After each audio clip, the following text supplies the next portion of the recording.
factor there, and Magnus, You think? a little troubled, You think? What is the clock time between the two players? Because Well, that, of Magnus course, was is down on important time by he had 2 minutes, I think, the last time I saw. So 5 minutes for Wesley So, 1 minute 40 odd seconds for world champion Magnus Carlsen. Rook A5, B4 has just been essayed. Now A5 is going to come automatically. Because after the move A5, B takes A5, I can force your king to make a march. Rook B1 check. Can I? You can't take, because I've got the old skewer in the pocket, but you'll have to move the king. King D2 gives me an opportunity to pick back the pawn with check. We don't want to allow that. Hence, King E2 looks best. Can I make hay from this queen? Well, you could come try. down, Yes. right? Oops. Nope. Don't do that one, yes. I saw a sideboard just went like shooting through the roof, and oops, Queen E5 hands white victory. So H4 was played, and we now have Wesley So definitely in pole position to win this game. This is crunch time for Magnus, and he's not doing very well.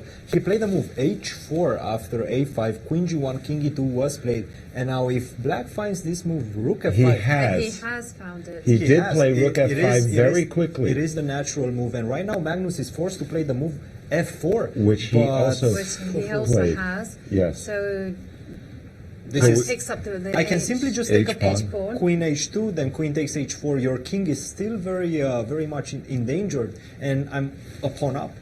So Queen H2 check.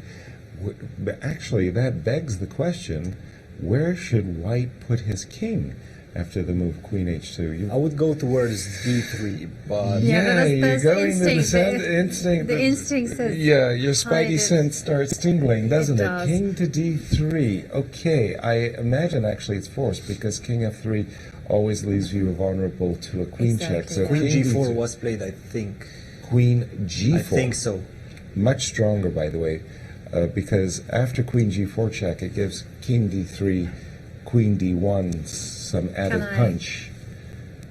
This looks very awkward. This I think has gone wrong. For Magnus may have to play a move like Queen F3 and hope for a bailout. Queen F3 and Queen takes. What if Queen if F3? I grab?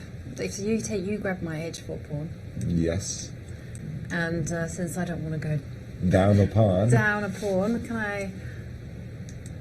You're tempted to regain your pawn with Queen takes B7? Yes, because otherwise I'm just waiting. I'm waiting to lose somehow. Right. Well, it's one thing to be on the defensive back foot. It's another to be on the defensive back foot. And huge victory for Wesley. Not just because you're defeating a world champion. Is Wesley not seeing this? No, he's seeing it. He'll pick up in just a moment. He's just making sure. He's got 2 minutes. But Wesley's been a bit of a customer from Magnus lately. And what a confidence builder this will be.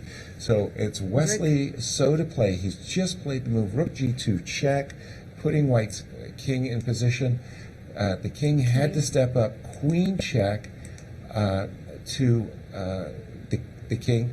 Rook C2 check. There's no other choice but King D5. First of all, I could always play Queen. Takes Queen. And then my B pawn will score a touchdown as well as the A pawn.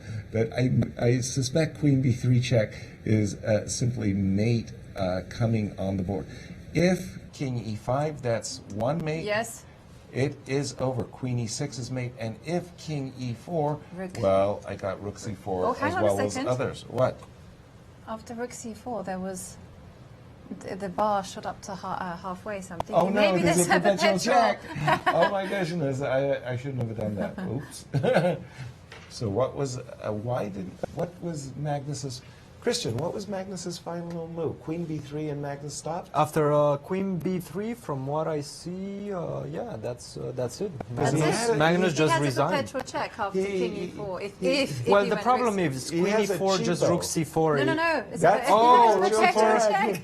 I felt that as well. Correct. So after King E4, I'm just going to play the move, maybe Rook H2. Yeah, but this doesn't look that easy. There's a trick.